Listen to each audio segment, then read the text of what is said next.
नमस्कार दोस्तों, रुक्मिणी क्लासेस के यूट्यूब चैनल में आपका हार्दिक स्वागत है। आज हम राजस्थान के कुछ क्वेश्चन हल करने वाले हैं जो कि पिछले एग्जाम्स में आए हुए हैं। यदि आप हमारे यूट्यूब चैनल पर नए हैं तो प्लीज़ इसे सब्सक्राइब करें और बेल आइकन को ज़रूर प्रेस करें ताकि नोटिफिकेशन जो भी हमारी तरफ से वीडियो डाला जाए उसका नोटिफिकेशन आप तक पहले पहुँचे। तो आज का पहला क्वेश्चन स्टार्ट करते हैं। सही युग्म सुमेलित कीजिए। युग्म सुमेलित करना है अपने को।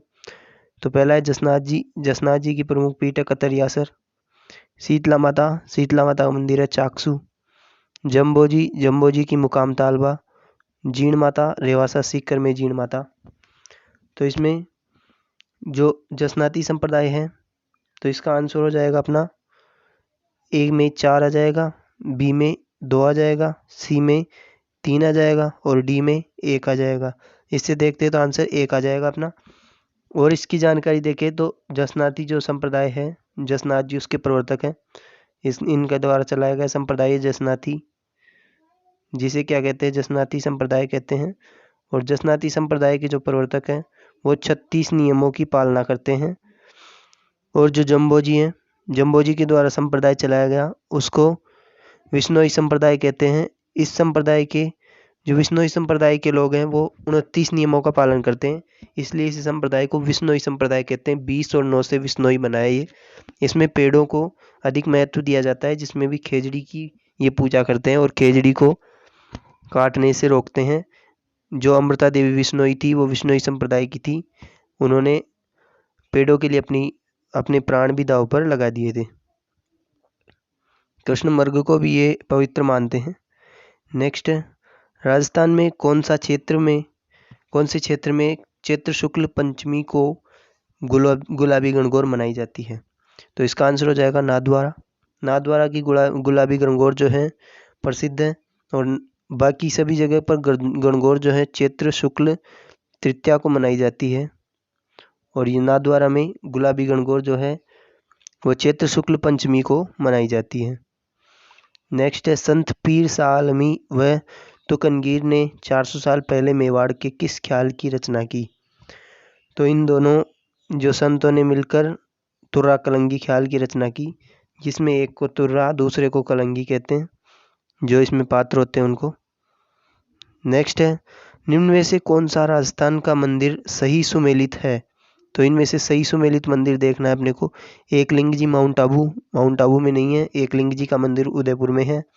सूर्य मंदिर उदयपुर में नहीं है, ये जयपुर में है। गलता तीर्थ जहाँ ऋषि गालव की तपोभूमि है वहाँ पर है। तीसरा है देलवाड़ा ओशिया में नहीं है, ये भी गलत है। देलवाड़ा के जो जैन मंदिर है वो माउंट आबू पर है।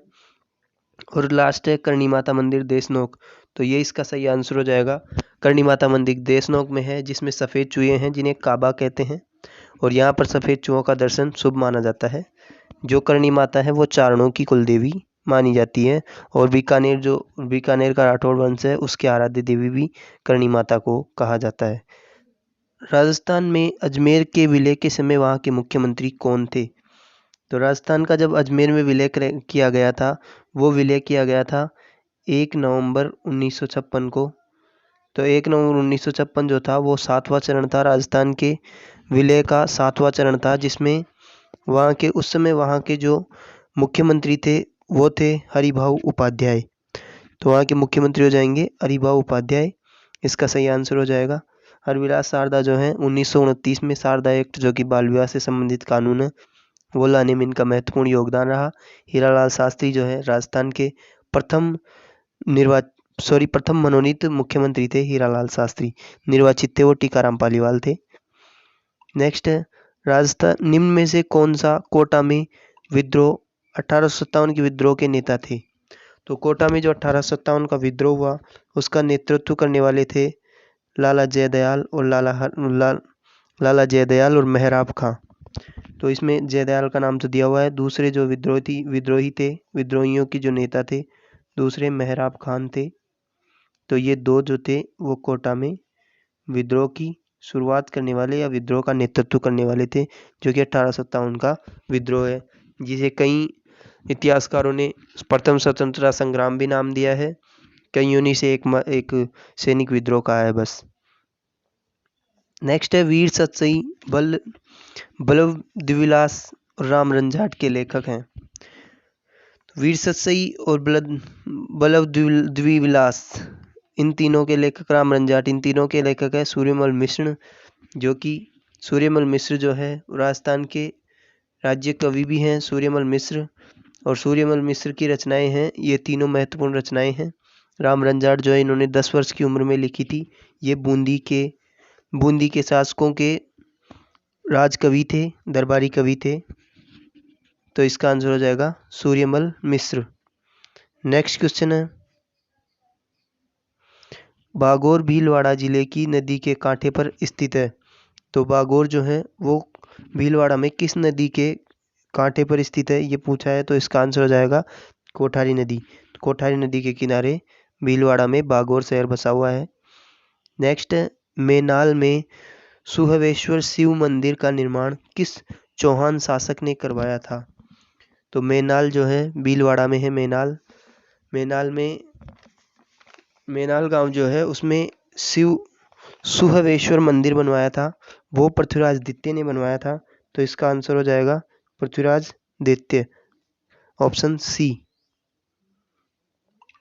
नेक्स्ट है, निम्नलिखित में से कौन सा मंडोर के प्रतिहारों की इतिहास की जानकारी देता है। तो मंडोर के जो प्रतिहार थे उनके इतिहास की जानकारी देने वाला अभिलेख है घटियाला अभिलेख। तो इसका सही आंसर हो जाएगा ऑप्शन बी, घटियाला अभिलेख। संबोली जो अभिलेख है वह है उदयपुर में, संबोली नामक स्थान पर संबोली अभिलेख मिला है।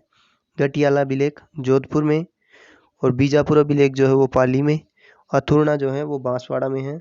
तो इस प्रकार से चारों अभिलेख अलग अलग जगह के हैं, और जो मंडोर की प्रतिहारों की जानकारी देता है वो घटियाला का अभिलेख है जो कि जोधपुर का है, और मंडोर जो है वो भी जोधपुर में ही आता है, जोधपुर में क्षेत्र है मंडोर।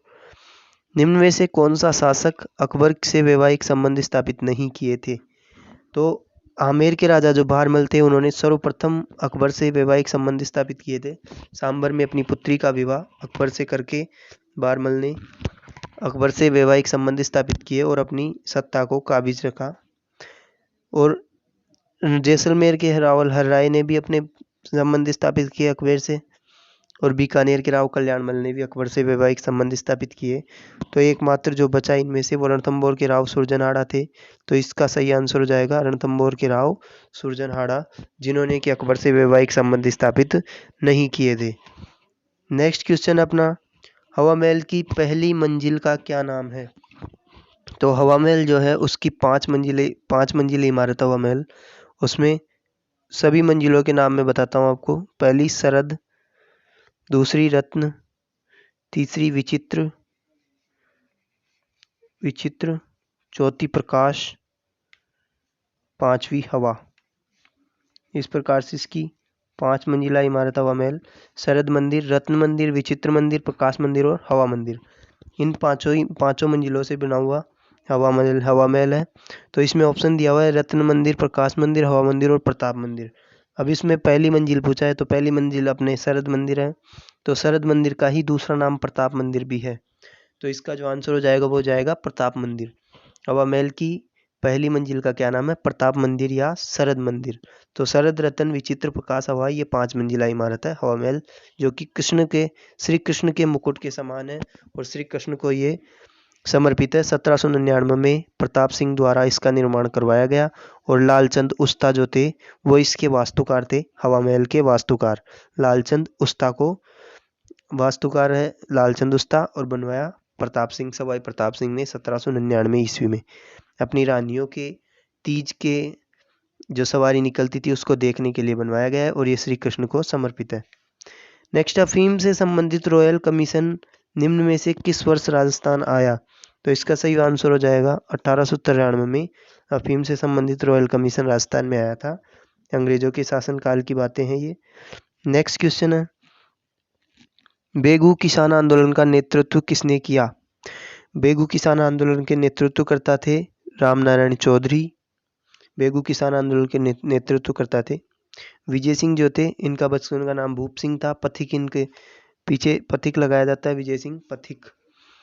हरिभाऊ उपाध्याय एक स्वतंत्रता सेनानी थे। भगत आंदोलन किसने प्रारंभ किया। तो भगत आंदोलन जो है वो गुरु गोविंद गिरी ने स्टार्ट किया था। ये जो है अपने आदिवासी क्षेत्र हैं, भील जनजाति क्षेत्र हैं, उन जनजाति क्षेत्रों का आंदोलन था जिसे साधु गोविंद गिरी ने प्रारंभ किया था।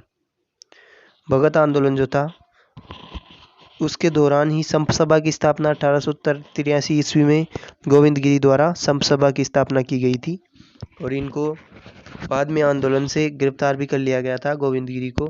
और गोविंद वहाँ पर बांसवाड़ा में मानगढ़ पहाड़ी पर एक बार एक सभा चल रही थी, उसमें पुलिस वालों ने गोलियां चला दी थी, जिसके लिए गांधी जी ने इसे जलियांवाला बाग से भी विभत्य बताया था।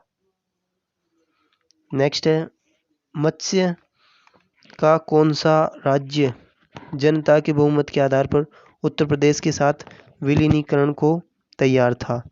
तो मत्स्य जनपद जो था उसमें 4 राज्य थे, अलवर, भरतपुर, धौलपुर और करौली, चारों ऑप्शन में दिए हुए हैं। तो इनमें से अपने को बताना है कि कौन सा राज्य जो है वो यूपी के साथ जाना जाता था, यूपी के साथ जाना जाता था। तो इसका सही आंसर हो जाएगा अपना धौलपुर। धौलपुर जो क्षेत्र है यूपी से सटा हुआ क्षेत्र है, धौलपुर और भरतपुर। यहाँ पर भाषा भी लगभग यूपी के समान ही बोली जाती है। तो ये बहुमत के आधार पर उत्तर प्रदेश में शामिल होना चाहता था, लेकिन सरदार पटेल ने अपनी चतुराई से इसे राजस्थान में सम्मिलित किया और सबसे पहले मत्स्य संघ का निर्माण किया जिसमें ये चारों जिले सम्मिलित थे। नेक्स्ट है, मई 1947 में कालीबाई अपने अध्यापक को मुक्त कराने के दौरान पुलिस की गोलियों से भून दी गई किस जिले की घटना है? कालीबाई जो थी एक भील बालिका थी जो कि रास्तापाल गांव में रहती थी। रास्तापाल जो है वो डूंगरपुर का एक छोटा सा गांव है। तो रास्तापाल में उनके जो गुरु थे सेंगाबाई और नानाबाई खाट, इन दोनों से पुलिस ने सेंगाबाई पर गोलियां चलाई। तो कालीबाई जो थी वो अपने खेतों से आ रही थी, हसिया से उसने रस्सी काट दी जो जिससे कि घसीट रहे थे वो सेंगाबाई को, जो अंग्रेज अफसर थे। तो भील बालिका जो थी ये डूंगरपुर जिले की थी। तो ये घटना जो है डूंगरपुर के रास्तापाल जिले की रास्तापाल गांव की घटना है, जो कि भील बालिका कालीबाई इससे अमर हो गई और प्रसिद्ध हो गई, शहीद भील बालिका कालीबाई। नेक्स्ट, राजस्थान में स्वतंत्रता आंदोलन के दौरान गिरफ्तार होने वाली राजस्थान की पहली महिला कौन थी? तो स्वतंत्रता आंदोलन में सबसे पहले गिरफ्तार हुई थी अंजना देवी चौधरी। अंजना देवी चौधरी सबसे पहले अपनी गिरफ्तारी दी। राजस्थान में किस गढ़ को धारदार गढ़ के नाम से जाना जाता है? जो धारदार गढ़ के नाम से जाना जाता है चौमुहा गढ़ को जाना जाता है, जो कि चौमू राजस्थान की राजधानी जयपुर में चौमू गांव है, तहसील है, वहाँ पर स्थित है ये चौमुहागढ़। बटनेर का किला जो है वो हनुमानगढ़ में स्थित है, गागरोन जो है झालावाड़ में, और रणथंभौर का किला जो है सवाई माधोपुर में स्थित है। नेक्स्ट है, चांद बावड़ी कहाँ स्थित है? चांद बावड़ी जो है वो आभानेरी में स्थित है। चांद बावड़ी का निर्माण मिहिर भोज ने करवाया था। यहाँ समीप में ही एक हर्षत माता का मंदिर है। ये ध्यान रखने वाली बात है कि हर्षत माता का मंदिर है वो आभानेरी जहाँ चांद बावड़ी है उसके पास है। हर्ष जो है हर्ष की पहाड़ियाँ जो है वो सीकर में है, हर्ष मंदिर है वहाँ पर। और एक हर्षनाथ की पहाड़ियाँ हैं, हर्षनाथ की पहाड़ियाँ अलवर में है। तो इस प्रकार से ये तीनों अलग अलग हैं। राजस्थान के किस संत और रामानंद के शिष्य ने अपने राज्य को त्याग कर गुरु मंडली में सम्मिलित हुए?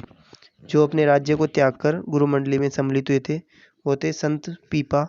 संत पीपा जो थे वो गागरोन के थे। इनका जो मूल नाम था वो था प्रताप राव जो था वो इनका मूल नाम था। प्रताप राव खींची गागरोन के शासक थे ये। इन्होंने अपना राज्य त्याग कर संत मंडली में गुरु मंडली में शामिल हो गए थे ये। लोक देवता गोगा जी के थान सामान्यतः किस पेड़ के नीचे पाए जाते हैं? तो गोगा जी के थान खेजड़ी के नीचे पाए जाते हैं। सामान्यतः खेजड़ी के नीचे गोगा जी के थान पाए जाते हैं। नेक्स्ट क्वेश्चन अपना, कुदरत सिंह को किस कला में महारत एवं पद्म श्री से अलंकृत किया गया है? तो जो कुदरत सिंह है वो मीनाकारी कला के जादूगर हैं और इनको मीनाकारी में पद्मश्री से सम्मानित किया गया है। मीनाकारी कला जो कि जेवरातों पर गहनों पर की जाती है मीनाकारी। नेक्स्ट है, मोहम्मद शाह व साहिब राम किस राजस्थानी चित्रकला शैली के प्रसिद्ध चित्रकार थे? मोहम्मद शाह और जो साहिब राम है ये दोनों जयपुर चित्रकला शैली जो कि आमेर शैली के अंतर्गत आती है, आमेर शैली के प्रसिद्ध चित्रकार थे ये। नेक्स्ट है, नेक्स्ट क्वेश्चन है, दादू और उनके शिष्यों की रचनाएं अधिकतर किस भाषा में हैं? तो दादू दयाल जो हैं उनकी ज़्यादातर जो रचनाएं हैं वो ढूंढाड़ी भाषा में हैं। और दादू दयाल जो हैं वो नरेना में इनकी प्रमुख पीठ है। इनके 52 शिष्य थे जिन्हें 52 स्तंभ कहा जाता था, जिनमें सबसे प्रमुख गरीबदास जो कि दादू दयाल के पुत्र थे।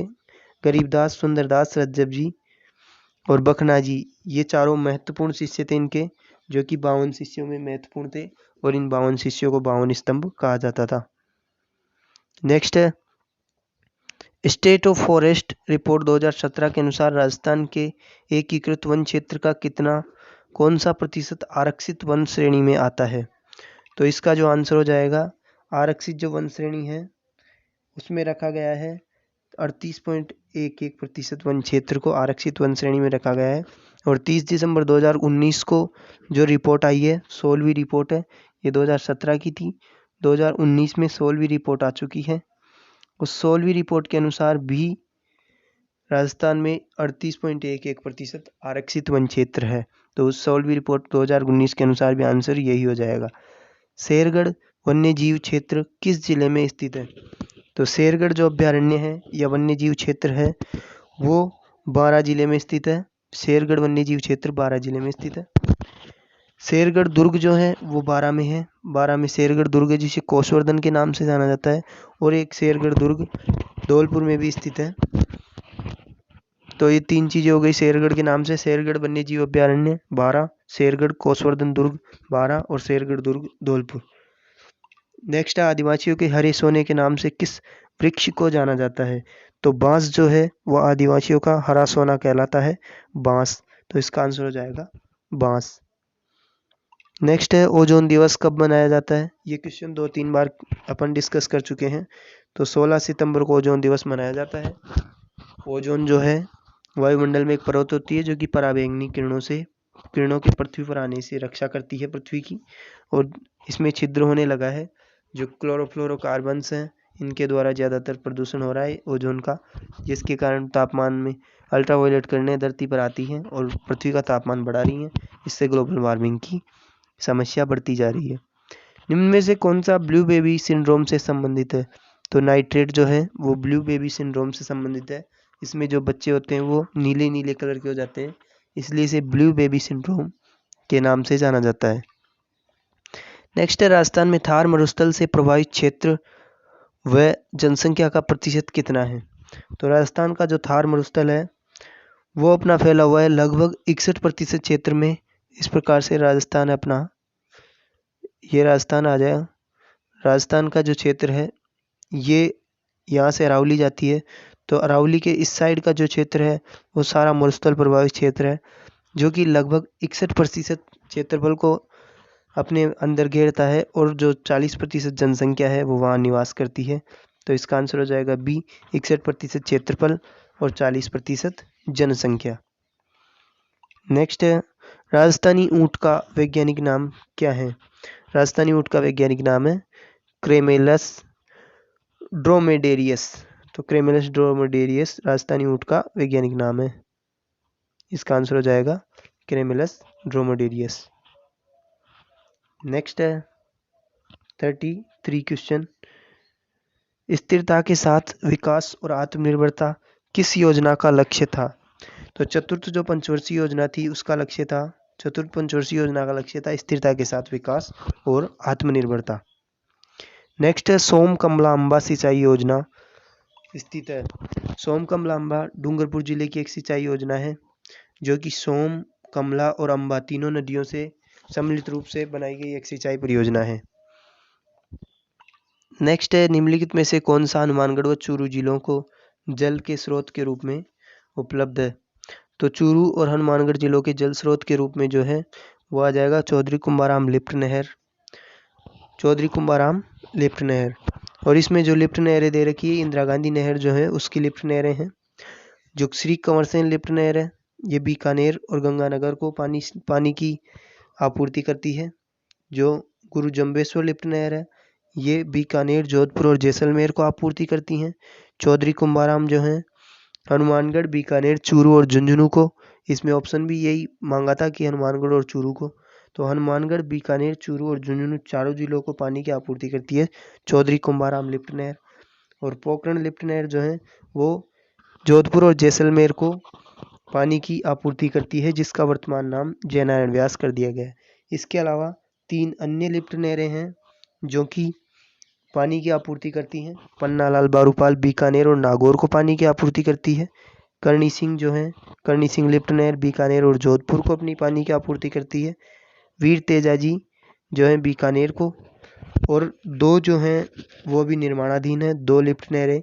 एक बाबा रामदेव लिफ्ट नहर जो कि गडरा रोड बाड़मेर में है, दूसरी बेरुदान चालनी लिफ्ट नहर जो कि जैसलमेर में है।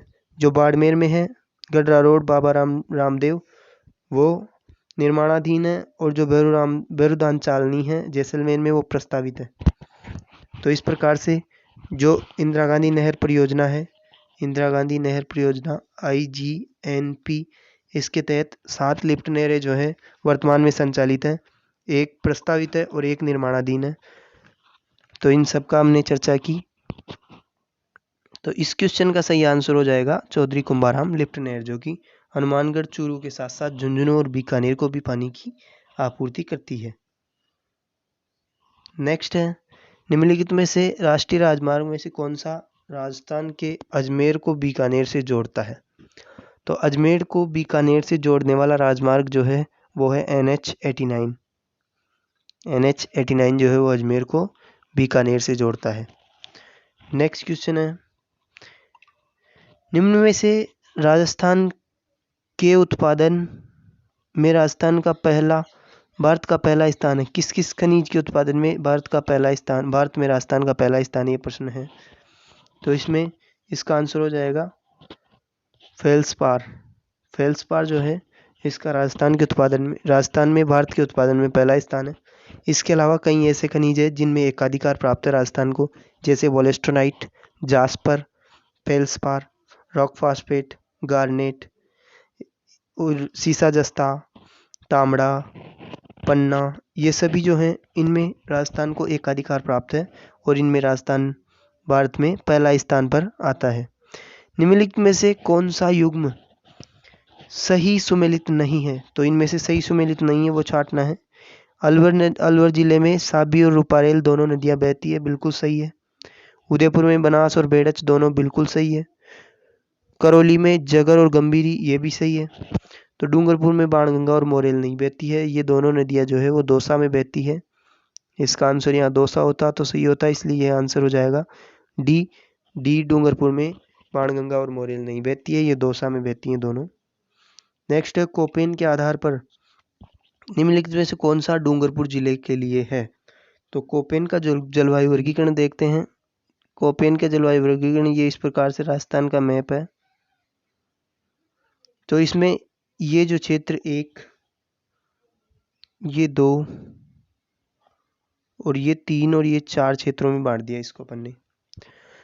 तो ये जो क्षेत्र आता है कोपेन के अनुसार, ये वर्गीकरण कोपेन के अनुसार ये जो क्षेत्र आता है यह अधिक जो अति शुष्क क्षेत्र है जिसमें वर्षा की मात्रा बहुत कम होती है, इसे BWHW के नाम से जाना गया है कोपेन के द्वारा। ये जो दूसरा क्षेत्र है जो स्टेपी तुल्य है, इसे BSHW के नाम से जाना गया है। तीसरा है ये CWG के नाम से जाना गया है जो गंगा तुल्य मैदान है जिसमें। और चौथा है ये AW के नाम से जाना गया है जो कि कर्क रेखा का बिल्कुल निकट क्षेत्र है। तो इसमें पूछा गया है कि डूंगरपुर जिले के लिए कौन सा कोपेन के अनुसार कौन सा वर्गीकरण डूंगरपुर जिले के लिए किया गया है? तो इसमें जो है डूंगरपुर जिला AW में सम्मिलित हो रहा है, तो इसका आंसर हो जाएगा AW। पिछली जो क्लास थी उसमें अपन ने थॉर्नवेट का जलवायु वर्गीकरण देखा था, इसमें कोपेन का जलवायु वर्गीकरण देख लिया। तो बिल्कुल ईजी है कोपेन का जलवायु वर्गीकरण और थॉर्नवेट का। तिवारथा का तो सेम कोपेन की जैसे ही है। नेक्स्ट है, राजस्थान में निम्नलिखित में से कौन से जिले में वार्षिक वर्षा की अधिकतम विषमता पाई जाती है? जैसलमेर जो जिला है उसमें वार्षिक वर्षा की बहुत अधिक विषमता पाई जाती है। यहाँ कभी कभी वर्षा आती है तो बाढ़ आती है, और कभी कभी वर्षा होती नहीं है। 25 सेंटीमीटर से कम वर्षा रेखा के क्षेत्र में बाढ़ जैसलमेर आता है, सबसे विषमता है। और यहाँ पर जो सम तहसील है वहाँ पर वर्षा नहीं होती है बिल्कुल भी, और पथरीले इलाके हैं, पथरीला चट्टानी मरुस्थल है यहाँ पर। नेक्स्ट है, राजस्थान के सर्वाधिक क्षेत्र में निम्नलिखित में से कौन सी मृदा पाई जाती है? तो जो मृदाएं हैं उनका वर्गीकरण, राजस्थान मृदाओं का वर्गीकरण किस प्रकार से हुआ है ये देखते हैं अपन एक बार। राजस्थान का मैप एक बार फिर से बना लेते हैं। इस प्रकार से देखते हैं कि ये राजस्थान का मैप है। अब राजस्थान का जो है वो इस प्रकार से कुछ मृदाओं का वर्गीकरण जो है वो राजस्थान में हुआ है। एक क्षेत्र यहाँ से आ गया, ये जो है अपना कोटा बूंदी बारा झालावाड़ वाला क्षेत्र है, और ये इस प्रकार से अपन वर्गीकरण करते हैं। ये जो है यहाँ जो है वो एरिडोसोल पाई जाती है, सॉरी एंटीसोल, यहाँ एंटीसोल जो है एंटीसोल मृदा पाई जाती है। ये जो जैसलमेर वाला क्षेत्र है, इससे थोड़ा आगे जाते हैं, ये जोधपुर, बाड़मेर, जोधपुर, बीकानेर, गंगानगर, हनुमानगढ़ वाले क्षेत्र आते हैं। यहाँ एरिडोसोल पाई जा रही है। नीचे देखते हैं तो ये जो है ये इंसेप्टिसोल के नाम से जानी जा रही है। बीच में जो क्षेत्र बचा ये बड़ा वाला, ये अल्फिसोल है, ये अल्फिसोल है। और ये जो इस साइड का क्षेत्र है ये काली मृदा जहाँ पाई जाती है वर्टिसोल के नाम से जानी जा रही है। तो इस प्रकार से यहाँ जैसलमेर वाला क्षेत्र एंटीसोल, ये शुरू से देखते अपन, जैसलमेर वाला क्षेत्र एंटीसोल हो जाएगा। ये जैसलमेर वाला क्षेत्र एंटीसोल, ये एरिडोसोल का क्षेत्र है, ये जो एल्फिसोल का क्षेत्र है ये इंसेप्टिसोल का, और ये वर्टिसोल का। तो प्रश्न में पूछा गया है कि सर्वाधिक कौन सी पाई जा रही है, तो सर्वाधिक जो है ये एरिडोसोल और एंटीसोल, तो दोनों मिलाकर सर्वाधिक पाई जा रही है। इसका आंसर होगा ए। तो ऑप्शन ए अपना आंसर हो जाएगा। इस प्रकार से इन मृदाओं का वर्गीकरण। नेक्स्ट है, आर्थिक समीक्षा 2017-18 के अनुसार राष्ट्रीय बागवानी मिशन के लिए चयनित जिलों की संख्या कितनी है? तो इसके तहत 24 जिलों को राष्ट्रीय बागवानी मिशन में सम्मिलित किया गया है। नेक्स्ट है, राजस्थान में कौन सी नदी कामधेनु नदी के नाम से जानी जाती है? तो कामधेनु जो है वो चंबल नदी को कहा जाता है, जो कि कोटा बूंदी में बहती हुई सवाई माधोपुर की तरफ जाती हुई धौलपुर से आगे निकल जाती है और यमुना में मिल जाती है लास्ट में जाके। तो ये जो चंबल नदी है इसको कामधेनु के नाम से भी जाना जाता है, इसको चरणवती के नाम से भी जाना जाता है। चंबल नदी जो है इसका उद्गम स्थान मध्य प्रदेश के जानापा पहाड़ी से है। नेक्स्ट है, निम्नलिखित जिलों में से कौन सा राजस्थान के गन्ने का सर्वाधिक उत्पादक है? तो गन्ने का सर्वाधिक उत्पादक जिला है गंगानगर। गंगानगर में गन्ने का सर्वाधिक उत्पादन होता है। नेक्स्ट है, रेड क्लिफ लाइन का राजस्थान में विस्तार है। रेड क्लिफ लाइन जो है उसका राजस्थान में विस्तार पूछा है, तो राजस्थान का विस्तार एक बार देख लेते हैं। ये जो है ये राजस्थान का मैप बना लेते हैं एक बार, टाइमप्रेरी मैप है। इसमें यहाँ जो स्थान है वो हिंदू मूल कोट है, जहाँ से रेड क्लिफ लाइन स्टार्ट होती है। और इधर जो गांव है जहाँ पर बाड़मेर में है बाकासर, यहाँ पर बाकासर में रेड क्लिफ लाइन की समाप्ति होती है। साथ में ही देखें यहाँ से रेड क्लिफ लाइन स्टार्ट होती है और यहाँ पर समाप्त होती है। टोटल 1070 मीटर है, ये किलोमीटर, सॉरी 1070 किलोमीटर है। टोटल 5920 किलोमीटर की राजस्थान की क्या है लंबाई है, जो कि अंतर्राष्ट्रीय और राष्ट्र के मतलब भारत के जो राज्य हैं उनसे मिलती हुई है। टोटल 5920 है, उसमें से 1070 अंतर्राष्ट्रीय सीमा की लंबाई है। अब यहाँ जो उत्तरी क्षेत्र में सबसे ऊपर जो गांव है राजस्थान में वो है कोणा गांव, जो कि गंगानगर में है। और नीचे देखें तो बोरकुंड है जो कि बांसवाड़ा में है। इस साइड देखें सम तहसील का कटरा गांव है जो जैसलमेर में है। इस साइड देखें तो सिलावटिया सिलोन गांव है जो कि धौलपुर की राजखेड़ा तहसील का है। बोरकुंडा जो कुशलगढ़ तहसील में आता है और कोणा गांव जो है वो गंगानगर में है। तो इस प्रकार से राजस्थान का विस्तार है ये। और इसका आंसर हो जाएगा हिंदू मूल कोट से बाकासर बाड़मेर तक जाती है, ये रेड क्लिफ लाइन की सीमा की लंबाई है। तो इसका आंसर हो जाएगा ऑप्शन ए। नेक्स्ट क्वेश्चन है, राजस्थान का देशांतर विस्तार कितना है? राजस्थान का देशांतर विस्तार पहले भी हमने चर्चा की थी एक पेपर में, आज फिर बता देता हूँ। 69 डिग्री 70 मिनट से लेकर 78 डिग्री 17 मिनट तक राजस्थान का पूर्वी देशांतरीय विस्तार है। पूर्वी देशांतर में मापा जाता है विस्तार, और अक्षांश वाला विस्तार उत्तरी अक्षांश में मापा जाता है। नेक्स्ट है, शेर पर्वत चोटी की ऊंचाई क्या है? तो शेर जो पर्वत चोटी है, जो ये है जो अरावली पर्वतमाला की पर्वत चोटी है, ये दूसरे नंबर की ऊंची चोटी है। दूसरे नंबर की सबसे ऊंची चोटी है अरावली पर्वतमाला की। पहली सबसे ऊंची चोटी है गुरु शिखर, जिसे संतों का शिखर नाम दिया गया है कर्नल टोड के द्वारा। गुरु शिखर जो है उसकी लंबाई, उसकी ऊंचाई ये 1722 मीटर। और दूसरे नंबर पर आती है शेर की ऊंचाई 1597 मीटर है। तो और चोटियां जो है गुरु शिखर, शेर है, जरगा है, अचलगढ़ है,